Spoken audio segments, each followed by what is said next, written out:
Olá! Os partidos nanicos podem estar com os dias contados. É que tramita no Congresso Nacional projeto da reforma política que prevê a restrição dos partidos pequenos nas coligações. E se for aprovado, pode acarretar várias consequências no processo eleitoral. E é o que nós vamos discutir hoje no programa Opinião.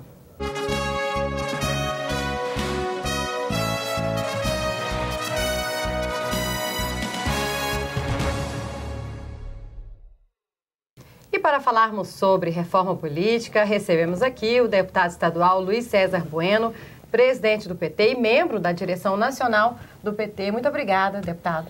Uma satisfação muito grande estar aqui com vocês, com todos os nossos telespectadores do Canal 8, da TV Assembleia, que de uma forma muito qualificada nos acompanham. Nós que agradecemos e também aqui com a gente o deputado estadual Major Araújo, líder do PRP. Muito obrigada pela sua presença, deputado. Que agradeço, Luciana, cumprimento o deputado Luiz César. Para mim é uma satisfação também debater um tema, né, que envolve toda a classe política, envolve os partidos pequenos, os grandes, enfim, e que tem reflexos também no processo político, na sociedade. Com certeza. E só para deixar aqui, né, é claro também que a gente chamou o deputado Bruno Peixoto, líder do PMDB, mas ele teve um problema familiar e, infelizmente, não pôde estar presente. Bom, vamos começar sobre esse texto, né, dentro da reforma política, que prevê aí a restrição dos partidos pequenos, dos partidos nanicos, nas coligações. O que isso pode acarretar de uma certa forma? Ele pode levar à extinção desses partidos? Gostaria que, né, perguntar para o Major Araújo, primeiramente, porque ele faz parte de um partido pequeno, né, considerado pequeno. O que isso pode levar, Major, na sua opinião?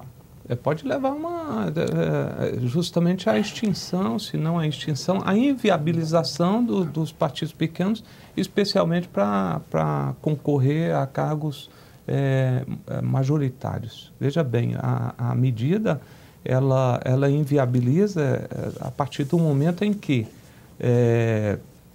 a participação dos partidos, dos pequenos, né, com uma possível candidatura majoritária, a participação dos partidos pequenos em debates passaria, primeiro, pela a representação na Câmara Federal, que se não for pelo menos de 10 parlamentares federais, deputados federais, né, na Câmara dos Deputados, se torna totalmente inviável. E se mesmo tendo os 10 e não tendo o aval da maioria dos partidos que estão, 2/3 dos partidos grandes que também possuem candidaturas majoritárias, essa participação não se faz. Mas tem a opção, além de outros reflexos. Da federação, né, também. Tem a opção da federação que mesmo assim vai, no caso de uma candidatura majoritária, depender a federação ela resolve o problema das candidaturas proporcionais. Vamos só explicar. No caso das coligações. Que é uma federação, as coligações então? Se tornam proibidas, mas abre-se a possibilidade de uma federação que seria a fusão de 2 partidos para concorrer às eleições, que valeria como uma sigla só. Entendi. No caso, unir, né, 2 ou 3 partidos pequenos ali para... Que também resolve parcialmente o problema né, no caso das candidaturas proporcionais aqui para a Assembleia Legislativa, para vereadores, para a Câmara Federal e para a Câmara Federal, mas resolve parcialmente. Mesmo assim, os partidos ficam inviabilizados. Deputado Luiz César, os críticos, né, que são contra essa medida argumentam que essa restrição iria favorecer somente os partidos grandes, no caso o PT, né, um dos partidos grandes aqui no Brasil, e diminuiria a renovação partidária. O senhor concorda? Olha, primeiro quero dizer da importância desse debate. Aqui com você, Luciana, o Major Araújo, que tem uma postura de muita coerência, muita combatividade aqui na Assembleia Legislativa. É importante ressaltar que nós precisamos mudar o sistema político no Brasil. Hoje o sistema político ele é feito de uma forma em que o que determina o resultado da eleição não é o que o candidato pensa, não é o seu programa, não é o seu projeto, não é o que ele construiu e o legado ao longo de toda a sua vida. É sim o poder econômico. Poucos aqui na casa, eu diria que seria algo em torno de 10%, conseguiram passar por esse funil e chegar aqui pela representatividade que tem, pelo projeto que ele defende. E entre eles eu cito aqui o Major Araújo, que representa aí um segmento determinante que luta e trabalha, que são os policiais militares do estado de Goiás. Mas, no geral, o peso econômico é que determina. Então, para isso tem que ter uma reforma política.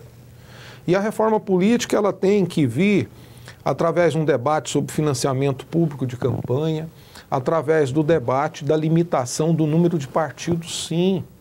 Porque hoje nós temos uma salada de partidos de aluguel.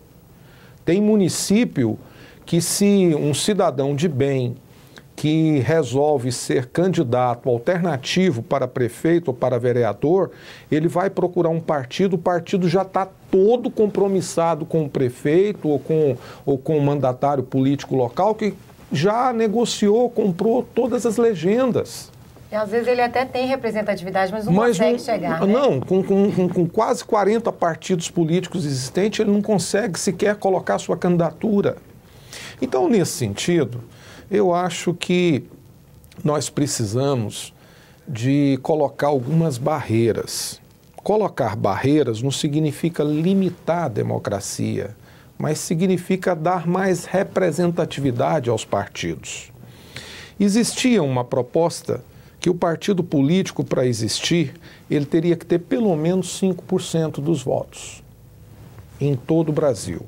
É um limite razoável, mas muitos acham muito, considerando a dimensão federativa do Brasil, são 27 estados, considerando o número de eleitores que nós temos no Brasil, né? Mais de 100 milhões de eleitores.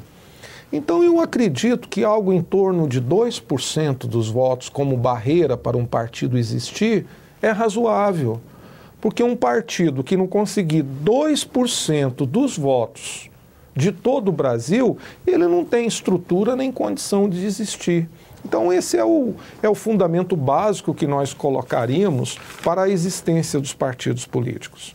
Essa medida também, deputados, ela né, se aprovada, ela vai acarretar mudanças nas propagandas eleitorais, nos rádios e TVs. Por exemplo, os debates, os partidos pequenos, né, os nanicos, ficariam de fora. Porque hoje as emissoras são obrigadas a chamar todos os participantes, né, todos que têm cadeiras, né, representativas, têm que ser chamados. Então, eles já ficariam fora dos debates. E também o tempo de campanha. Isso aqui já é uma outra cláusula, né? Mas o tempo também diminuiria. São vários pontos aqui. Com relação aos debates, Major, ficar fora também seria ruim, né? É uma medida totalmente antidemocrática. Aliás, eu concordo com o deputado Luiz César quando diz que nós precisamos caminhar por um processo que venha a reduzir o número de partidos, que eu acho excessivo, concordo com isso, e que muitos deles são de aluguel. Eu quero defender aqui, por exemplo, o meu partido. Meu partido, eu fui da base aliada do governo aqui na casa, rompi com o governo em virtude de questões ideológicas, de compromissos que foram assumidos e não cumpridos pelo governo com o nosso mandato, né? Enfim, essas questões nos levam a romper. Quer dizer, nosso partido, eu particularmente não aceito que o partido ele seja, né, que ele se venda por qualquer quantia ou por qualquer outra vantagem, por qualquer promessa de vantagem para um outro partido maior, enfim, e declare o seu apoio mediante isso. E isso não aconteceu em Goiás, tanto que nós mantivemos coerência, continuamos na oposição, a duras penas, né? Sofremos muito com... Esse rompimento foi quando, deputado? Isso ocorreu em 2012, né? De lá para cá. Enfim, o nosso partido aqui, ele assume essa postura. Tanto que nós temos aqui, hoje, temos planejado aqui candidatura majoritária para Goiânia. Eu acho que uma boa medida, aliás, deveria ser essa, obrigar todos os partidos a terem candidaturas majoritárias, que isso impediria que os partidos fizessem esse aluguel citado pelo deputado Luiz César Bueno. Uma medida simples, olha, todos os partidos, sim, eu acho que poderiam também se proibir as coligações, mas não necessariamente essa medida precisaria ser feita, de inviabilizar os pequenos partidos nas candidaturas majoritárias, impedindo que essas pequenas legendas participassem do debate. Hoje nós temos vários prefeitos eleitos em Goiás que foram eleitos por legendas pequenas. Nós temos nas capitais também. O PRB, que é uma legenda nanica também, quase fez o prefeito de São Paulo. Como é que está a representação do PRB? Você imagina se a partir de agora, aliás, continua bastante cotado lá, não é o meu partido, mas nós acompanhamos o cenário nacional, se essa medida passar a vigorar a partir desse ano, já para as eleições do ano que vem, o PRB, que hoje tem uma possibilidade de eleição lá em São Paulo, para a maior metrópole do país, a maior capital do país, o maior centro financeiro do nosso Brasil, enfim, ficaria totalmente inviabilizado. Né? E aí a ida do possível candidato do PRB para outra legenda não garante também que ele seria candidato por essa outra legenda. Nós ainda temos esse problema. Então, na realidade, é uma medida muito antidemocrática e precisa ser melhor discutida. Eu acho que há outros caminhos. Bom, no próximo bloco a gente vai discutir como que funciona o quociente eleitoral. Muitos partidos pequenos entram nas coligações para conseguir esse número. Daqui a pouquinho, depois do intervalo.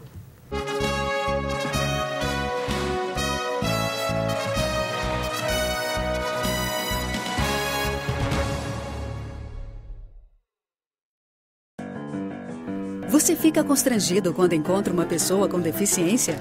Então, está na hora de mudar. Deficiência não é doença e essas dicas são para você. Risque do seu vocabulário palavras como surdo-mudo, surdinho ou mudinho. Use a palavra surdo para se referir a pessoas que não ouvem. Mesmo que o surdo esteja acompanhado de um intérprete, fale sempre dirigindo-se a ele e não ao intérprete. O surdo pode se comunicar com você por meio da linguagem de sinais, da escrita ou pela linguagem labial. Neste caso, fique de frente para ele e fale pausadamente. Nos eventos promovidos por órgãos públicos, os surdos têm direito à presença de um intérprete. É um direito garantido por lei. Cidadania é saber conviver com as diferenças. A violência contra a mulher traz marcas nada animadoras. O vermelho da vergonha, o roxo da dor, o preto do luto. Mas o Cevan acredita que o futuro de toda mulher pode ser melhor, porque a consciência de todo homem sempre pode mudar. Aproveite o Dia Internacional da Mulher para dar fim ao silêncio e ao sofrimento. 3213-2233. Computadores, tablets, celulares, aparelhos de TV e vários outros eletrodomésticos novos estão no topo da lista de reclamações por defeitos de fabricação. O melhor é checar a garantia e os prazos para devolução. Você tem direito até de trocar o defeituoso por um novo ou receber o dinheiro de volta. Os produtos e serviços devem ter padrão adequado de qualidade, segurança, durabilidade e desempenho. Procure sempre mais informações sobre os seus direitos. Dignidade e respeito. Direitos do consumidor. Superior Tribunal de Justiça. O Tribunal da Cidadania.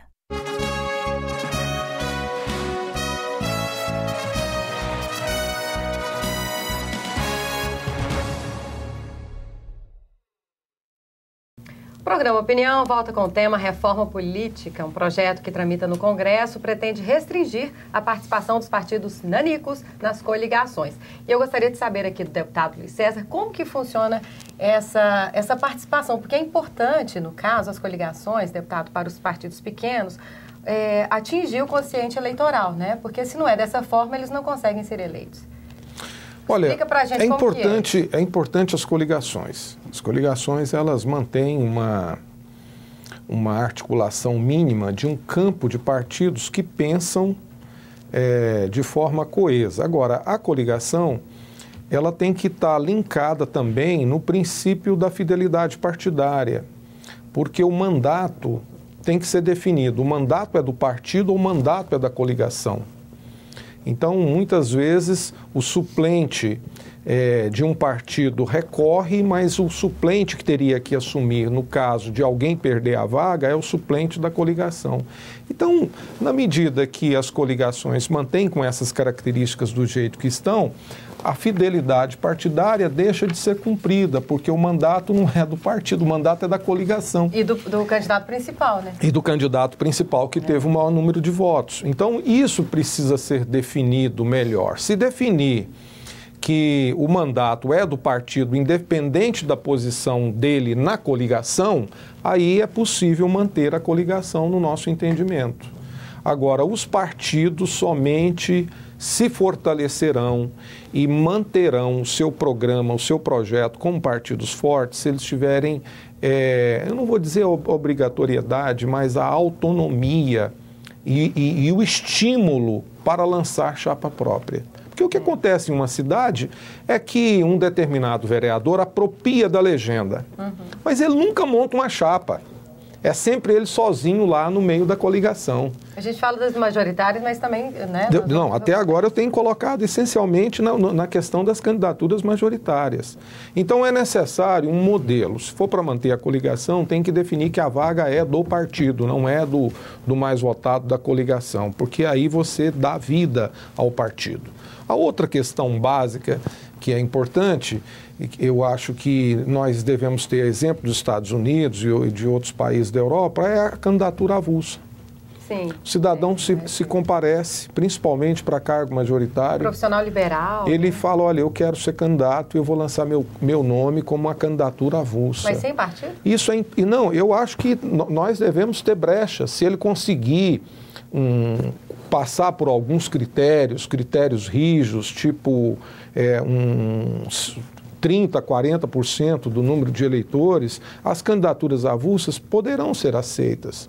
Nos Estados Unidos, nós percebemos que uma candidatura avulsa quase ganhou as eleições para presidente dos Estados Unidos, inclusive entra num confronto com o Partido Democrata e com o Partido Republicano. Isso é o ápice da democracia. Sim. Ou seja, se começa a acontecer candidaturas avulsas, os partidos, eles terão que se organizarem e procurar atrair o máximo os candidatos que querem disputar as eleições.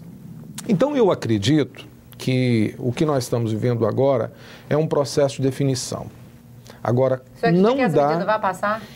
Eu sou muito pessimista. Eu acho esse Congresso um Congresso preso ao capital econômico. Não é um Congresso avançado, é um Congresso que está retrocedendo em várias ações que poderiam mudar a história política do Brasil. E a exemplo da eleição passada, eu sou pessimista. Eu acho que talvez nós vamos para as próximas eleições sem qualquer tipo de alteração. O máximo que poderia ocorrer seria o fim das coligações, que não alteraria nada a interferência do poder econômico no processo eleitoral. Justamente, aí um pula de um, passa para outro, né? E ainda sobre a questão das coligações, dos argumentos, né, dos criadores desse texto é com relação aos partidos de legenda, para justamente diminuir, né, um pouco, porque o que acontece nos debates e nas propagandas é o seguinte: os partidos maiores aproveitam dos pequenos para aumentar o tempo de propaganda. E pelo novo texto ficaria da seguinte maneira: nas eleições majoritárias, 90% do tempo das propagandas seriam para os 6 maiores partidos. E o restante do tempo, ou seja, 10%, né, seria distribuído igualmente para as demais siglas. Isso justamente para os grandões, né, não se apropriarem dos pequenos e abocanhar quase que o tempo todo da propaganda. O que o senhor acha dessa medida? Tanto essa como as outras, eu vejo como medidas antidemocráticas, inconstitucionais. Elas são contraditórias com relação às normas constitucionais. Veja bem, por exemplo, todas essas regras aqui que visam inviabilizar os partidos pequenos, mas, ao mesmo tempo, a Constituição permite a criação de novas siglas. Como é que nós vamos, né? Isso não está sendo tratado nessa reforma política. Tem que ter a barreira, né? Para não deixar toda hora pipocar assim, é muito contraditório. Eu acho que, na realidade, todos esses dispositivos que estão sendo discutidos, nem discutidos estão, na realidade, estão sendo propostos e aprovados rapidamente, sem discussão nenhuma com a sociedade ou quem quer que seja. Acho que isso não veio através da manifestação da sociedade. A sociedade gostaria de ver outra reforma e não essa. Alguns pontos, por exemplo, que seria anseio da sociedade é o fim das doações privadas de campanha, que não ocorreu e não vai ocorrer, não foi vontade da Câmara e nem vai ser vontade do Senado, isso já está manifestado. A hora que tem a oportunidade de votar, exatamente. Não vota, né? Agora, são medidas muito antidemocráticas que, sobretudo, para mim, inconstitucionais, e que eu acho que o fim de toda essa novela vai ocorrer lá no Supremo Tribunal Federal, que deve dar a última palavra a respeito disso.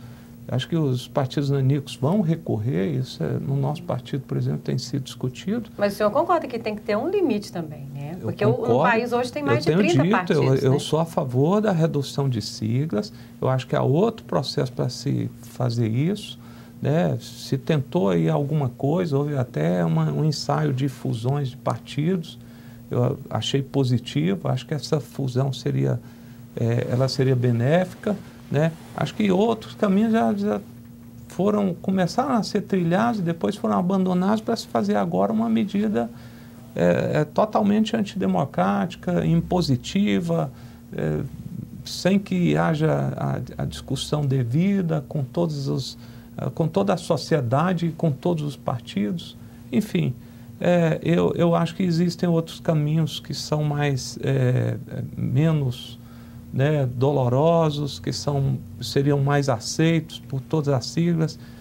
Eu entendo que essa reforma não deveria se concluir agora, há um mês antes de findar o período, que iniciou agora no final do segundo semestre e vai terminar agora. Eu acho muito pouco tempo para se fazer uma reforma adequada e que venha de encontro aos anseios da sociedade, dos partidos, enfim, que venha fruto de consenso. E tudo que vem imposto e que vem às pressas, da forma como que está sendo feito, acaba dando mal. Eu acho que vão ocorrer várias demandas na Justiça e quem vai dar a última palavra é o Supremo Tribunal Federal, que pode voltar, né, a anular toda esse esforço do Senado e da Câmara, né, do Congresso Nacional, Câmara, né? Enfim, pode inviabilizar tudo, voltar a estaca zero. Agora, eles estão com pressa, deputado, porque esse projeto, para ele valer nas eleições do ano que vem, ele tem que ser aprovado agora, né, deputado Luiz César? Um ano antes do pleito. No caso, 2016, a gente tem eleições, né, para prefeito, então ele teria que ser aprovado, no máximo agora, até final de setembro. Né? Olha, o país não foi mobilizado para fazer esse debate da reforma política. Existe um consenso entre a sociedade civil organizada, principalmente entre os segmentos que são questionadores, formadores de opinião da população, que é a necessidade de uma reforma política que venha inibir o poder econômico. Se nós pegarmos agora todo o processo de corrupção que está em andamento, em apuração, todos os indícios de corrupção mostram um fim, que a corrupção ela foi exercida em função do financiamento de campanhas de praticamente quase todos os partidos. Das maiores empreiteiras, né, que injetaram ali se você pegar aqui de prefeito, de governador, de presidente da República, as origens do recurso são recursos nitidamente identificados como capital privado. A sociedade, ela não participou desse debate, mas existe algo acumulado há muitos anos no Congresso e o Congresso evita entrar nessa situação. Então agora precisa-se estar aprovado isso até o final de setembro, até o dia 4 de outubro, para poder vigorar no ano que vem. Não só em 2018. Não é. Quer dizer, já era para vigorar em 2014. Isso. Né? E aí existe um outro procedimento aí dentro da reforma política que eu pessoalmente defendo, que são as eleições gerais. Uhum. Eu acho um grande equívoco a cada 2 anos ter eleição. Tinha que estar unificada, né? O deputado Major é testemunha disso. Nós entramos nas nossas eleições. Aí o ano seguinte é o ano de você pagar as dívidas, de você fazer um ajuste ali dentro do seu processo de ordenamento do mandato. Quando você está começando a organizar o seu mandato, já tem as eleições para prefeito. E a sociedade novamente é chamada para novas eleições. Então, uma das ações que mais foi discutidas e que eu não estou vendo nenhuma vontade de implementar na reforma política, primeiro é o fim da reeleição. Segundo, com o fim da reeleição, nós temos eleições gerais, eleições de vereador, prefeito, até deputado federal, senador, presidente da República, tudo governador, em um só deputado, pleito, tudo né? num pleito só. Porque aí você tem condições de planejar uma gestão, de planejar 4, 5 anos de mandato, se for o caso. Uhum. Enquanto isso não acontecer, nós vamos ficar nessa constante instabilidade. Naquela esperança que as coisas vão melhorar e nunca melhoram. Bom, a gente vai para um breve intervalo e já voltamos com o tema gastos nas eleições. Como que fica, como que está dentro da reforma política a questão das doações? Daqui a pouquinho.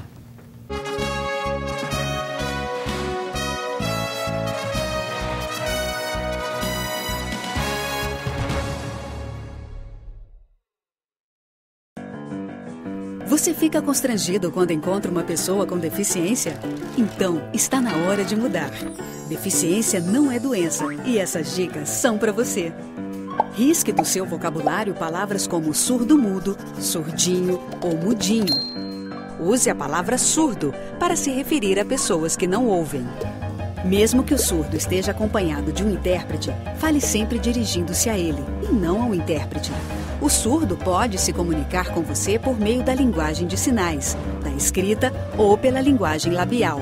Neste caso, fique de frente para ele e fale pausadamente. Nos eventos promovidos por órgãos públicos, os surdos têm direito à presença de um intérprete. É um direito garantido por lei. Cidadania é saber conviver com as diferenças. A violência contra a mulher traz marcas nada animadoras. O vermelho da vergonha, o roxo da dor, o preto do luto. Mas o Cevan acredita que o futuro de toda mulher pode ser melhor, porque a consciência de todo homem sempre pode mudar. Aproveite o Dia Internacional da Mulher para dar fim ao silêncio e ao sofrimento. 3213-2233. Computadores, tablets, celulares, aparelhos de TV e vários outros eletrodomésticos novos estão no topo da lista de reclamações por defeitos de fabricação. O melhor é checar a garantia e os prazos para devolução. Você tem direito até de trocar o defeituoso por um novo ou receber o dinheiro de volta. Os produtos e serviços devem ter padrão adequado de qualidade, segurança, durabilidade e desempenho. Procure sempre mais informações sobre os seus direitos. Dignidade e respeito. Direitos do consumidor. Superior Tribunal de Justiça. O Tribunal da Cidadania.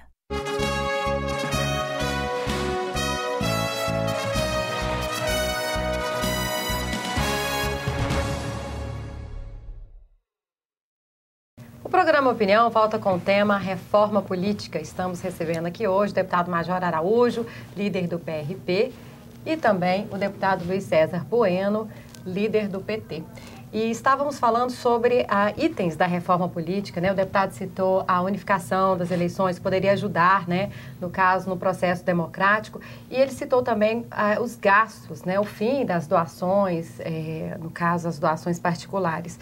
E pelo novo texto, o projeto prevê que haverá um limite para as doações. Elas continuariam limitadas, hoje é 2% do faturamento bruto de uma empresa, só que com a seguinte diferença, a doação não poderia ultrapassar os 20 milhões. Vou citar um exemplo do que aconteceu, deputado, nas eleições passadas em 2014. A JBS, que é o maior frigorífico do mundo, doou 367 milhões a candidatos.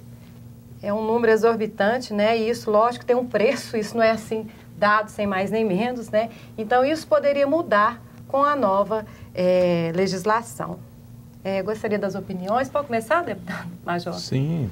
Acha válido isso aqui, esse limite de 20 milhões, no máximo? Eu ainda acho que... Vai continuar, viu? As doações particulares vão continuar. Eu vou além. Eu acho que deveriam pôr fim aos financiamentos privados de campanha. Eu sou contra esse financiamento, mesmo que seja 20 milhões. Aliás, eu acho que mesmo que o financiamento privado ocorra por norma, né, constitucional, enfim, através de projeto de lei complementar, isso nós não teríamos o fim dos problemas com eleições, visto que hoje o que se pratica mais no Brasil é o Caixa 2. A maioria dos problemas que estão sendo relatados, a dificuldade de se investigar é justamente porque não foram através de doações legais, foram através de doações informais, em dinheiro, em espécie, e que dificulta até a investigação. Então, enfim, mas pelo menos dificultaria mais. Né? Eu sou a favor do fim de qualquer doação privada. O problema agora é constitucionalizou, né? No caso, com essa cláusula aqui, constitucionaliza. É o seguinte, eu sempre digo para todos, e isso minhas campanhas elas demonstram isso, pelo menos para as campanhas proporcionais, já que eu nunca concorri para uma campanha majoritária, né, a minha campanha foi feita com recursos próprios. Nessa última campanha eu recebi doação do candidato majoritário, que... Né, isso foi demonstrado nas prestações de contas, eu apoiei o Vanderlan, e que são provenientes dos seus recursos próprios também. Sim. Né, então, mais doações legais, enfim, e muito insignificantes. Eu poderia muito bem, o que recebi de doação, bancar do meu próprio bolso, com o meu próprio salário. E não é com o salário de deputado, não, é com o meu salário de policial militar. É como fiz nas duas primeiras campanhas. Não foi muito significativo o que eu recebi. Enfim, eu sou prova de que é possível um candidato fazer campanha, pelo menos para cargos majoritários, com recursos próprios. Nós tivemos aqui também deputados federais, aqui, pelo menos um que eu sei que teve sua campanha e foi eleito, né, sua campanha feita quase que com recursos próprios também, e teve êxito na sua campanha. Então, enfim, pode falar, eu acho nome? que... Sim, o delegado Valdir. A gente sabe porque acompanhou de perto e viu que... Deputado Manuel de Oliveira também, a gente pode citar aqui na casa, aí eu já não conheço bem. Eu estou falando de realidades simples, né? que eu conheço, que proveniente da segurança pública, sim, que foi feita a campanha mais com criatividade do que com recursos, com formas alternativas de se fazer, até realmente inovou na questão das campanhas, na questão do marketing, feito quase que com produtos mérito, recicláveis, né? Eu pegava uma carcaça velha, estacionava na rua e colocava os seus adesivos, enfim. Foi criatividade e muito barata a campanha e teve êxito, foi o mais votado. Infelizmente a nossa campanha isso, né? também, nós não tivemos a nossa campanha carro de som, cabos eleitorais remunerados, enfim. Isso, qualquer cidadão que nos assiste constata isso, que nós não tivemos e a nossa eleição também foi exitosa. Agora, para cargos majoritários, realmente isso é mais difícil. Eu nunca concorri, mas eu sei que deve ser mais difícil. Mas é preciso se proibir isso, já que esse é a raiz de todo o problema. Deputado Luiz, é uma alternativa, né, no caso, limitar a 20 milhões, só que não vai resolver muito problema, porque no caso teria que ter uma fiscalização, né, do tribunal. Eu quero dizer também que a nossa campanha, 80%, ela foi mantida com recursos próprios e o restante, 20%, com pequenas doações de pessoas físicas. É importante ressaltar que eu concordo com a afirmação do deputado-major Araújo de ser contra qualquer tipo de financiamento privado. Nós entendemos que qualquer centavo, que seja 10, 20, 5 milhões permitidos, já é uma interferência do poder privado no processo eleitoral. Nós queremos retomar o processo eleitoral como um processo de debate do projeto, da vida do candidato, do que ele representa para o cargo que disputa, do legado que ele traz e, fundamentalmente, o que ele vai fazer para melhorar a vida do cidadão. É esse o debate. Agora, o processo eleitoral, ele transcorre conforme as regras do jogo. As regras do jogo hoje é a interferência pesada do poder econômico. Há algumas eleições atrás, não existia uma compra desenfreada de votos. Hoje, determinadas famílias dividem-se 3 de um lado, 3 para um candidato, 3 para outro candidato, 3 para outro candidato, numa miscelânea de cabos eleitorais pagos. E esses cabos eleitorais pagos, devidamente registrados na prestação de contas, nada é do que a compra institucionalizada, legalizada de apoio político, que vem legalizar a interferência do poder econômico no processo eleitoral. Isso precisa acabar. Enquanto existia a interferência do capital privado nas eleições, vai ter interferência das empreiteiras na política e vai ter interferência dentro do processo democrático, e quem perde é a sociedade. Porque aquele que investe, ele quer de volta. Sim. E o candidato que compra apoio, ele acha que ele comprou. Ele não precisa trabalhar depois no mandato para levar algo para a sociedade. Essa é a grande diferença. Eu, como um parlamentar que venho, assim, vamos dizer assim, do movimento popular organizado, que tem uma origem nos movimentos, nós vamos pedir mais do que uma reforma política. O país precisa urgentemente de uma nova Constituição. Essa Constituição de 88, ela restaurou o Estado democrático, ela possibilitou a democracia, mas acho que ela está com um prazo de validade vencida. Nós precisamos de avançar ainda mais com uma Constituinte livre, soberana, onde, quando for discutir o capítulo das eleições, nós tenhamos regras claras definidas que defina qual é o papel do partido, qual é o papel do candidato, qual é o papel do eleitor. Sim, e ainda com relação à doação de empresas, deputado, o que me chamou a atenção é que empresas que têm contratos com o setor público vão permanecer. Isso, só de olhar, né, a gente acha assim, um absurdo, né? Continuam fazendo as doações. Pois é. E se as doações fossem, no mínimo, deveria ter uma cláusula assim, que se ele pode fazer uma doação de 20 milhões, que ele faça a doação proporcional a todos os partidos. Sim. Ou a todos os candidatos que disputam aquele pleito. Não, mas além dele poder fazer a doação de 20 milhões, ele diz para quem ele vai doar. Ora, para quem ele vai doar? E depois vai pegar obras, né? Sim, ele vai doar para aquele que vai possibilitar buscar o recurso novamente. Tudo como dantes no quartel de Abrantes. Infelizmente, né? Bom, gostaria de agradecer aqui as presenças dos deputados, deputado Major Araújo, líder do PRP aqui na Assembleia Legislativa. Obrigado também ao deputado Luiz César Bueno, líder do PT metropolitano, participa da direção nacional do PT também. E obrigada a você também que está em casa pela audiência. Continue com a gente pelo canal 8 da NET ou pelo nosso site. Até mais.